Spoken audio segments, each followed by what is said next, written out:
What if God wasn't some distant, unchanging king on a throne, but was an intimate, evolving partner in the great dance of the universe? That's the absolutely revolutionary idea at the heart of process theology. It's a way of thinking that completely reshapes our understanding of reality itself. All right, let's dive in. So here's our roadmap. First, we're going to explore why theology even needs philosophy in the first place. Then, we'll meet the brilliant mind of Alfred Whitehead. We'll see how his ideas really started to take root, check out the criticisms they faced, and finally, get to the bottom of why this way of thinking still matters so much today. Okay, so let's start at the very beginning. You see, theologians have always used philosophical systems to try and explain faith. But for some, this created a huge problem. The choice of philosophy wasn't a neutral one. It actually shaped the very idea of God they ended up with. And that leads us to the central question, right? For centuries, Western thought was pretty much dominated by one particular view of God, a view that was heavily influenced by ancient Greek philosophy. But what if that was the wrong tool for the job? What if that framework led us to a God who feels completely disconnected from our actual lives, from a world that we know is in constant, dynamic change? And when you put them side by side, the difference is just staggering. On one hand, you've got the classical view. God is perfect, static, and totally separate from the world's joys and sorrows. But on the other hand, the process view offers a God who is deeply relational, dynamic, and experiences the universe right there along with us. We're talking about two profoundly different ways of seeing ultimate reality. Now, this wasn't just some minor academic squabble. Process theologians were making a bold claim. They argued that the classical view, built on that ancient philosophical foundation, had actually hidden the true nature of God.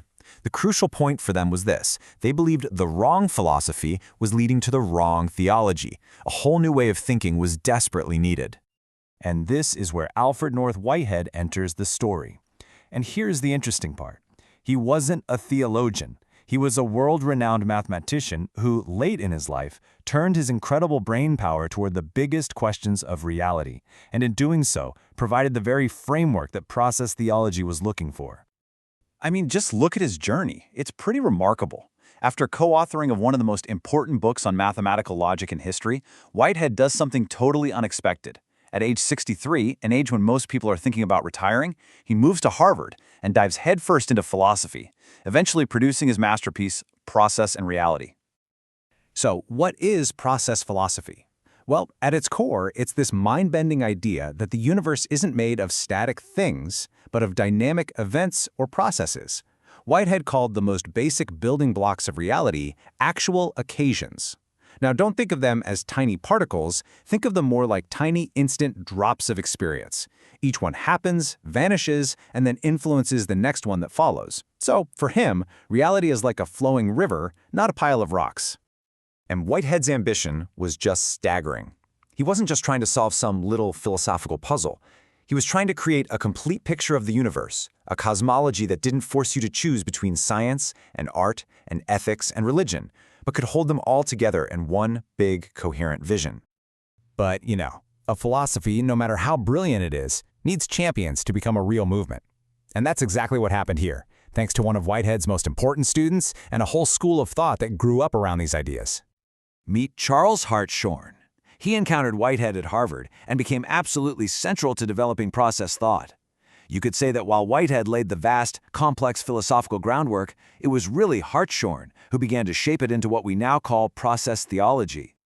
Hartshorne's role was just crucial. He took Whitehead's super dense and complicated work and he systematized it, making it way more accessible. He's famous for arguing for a dipolar God. That's a God who is perfect in some ways, like in character, but whose experience of the world actually grows and changes. This idea that God could be both absolute and changing at the same time was totally revolutionary, and he spread these ideas like wildfire at the University of Chicago. And thanks to the work of Hartshorne and others, the University of Chicago Divinity School basically became ground zero for process theology. For decades, it was the place where these radical new ideas about God and the universe were being debated, fine-tuned, and applied directly to Christian faith. Now, any idea this revolutionary is bound to have a massive impact, right? But it's also going to attract some serious criticism. So let's take a look at both the incredible influence of process thought and the major objections that were raised against it. And the reach of Whitehead's ideas is just astonishing. I mean, because he was trying to build this unified worldview, his philosophy gave people new ways to think not just about religion, but about science, art, sociology, political theory, even stuff like general systems theory. It was a true interdisciplinary explosion. But, and this is a big but, that's the question critics started to ask. While process theology offered these really compelling answers to the problem of a distant, static God, a lot of people felt that its solutions came at way too high a price, that they ended up undermining some of the core beliefs of traditional faith. So here are the main objections people had. Critics argued that a God who isn't all-powerful, who is still kind of in process, can't really offer ultimate hope or salvation.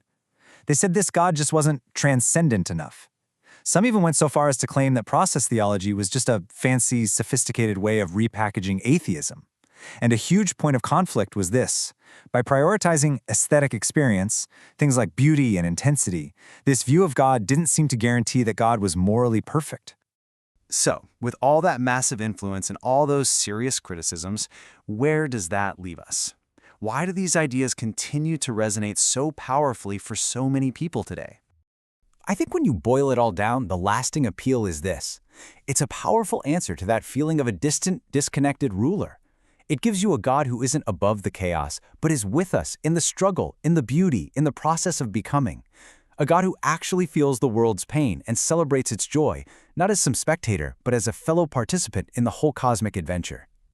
And that leaves us with one last, really powerful thought to ponder.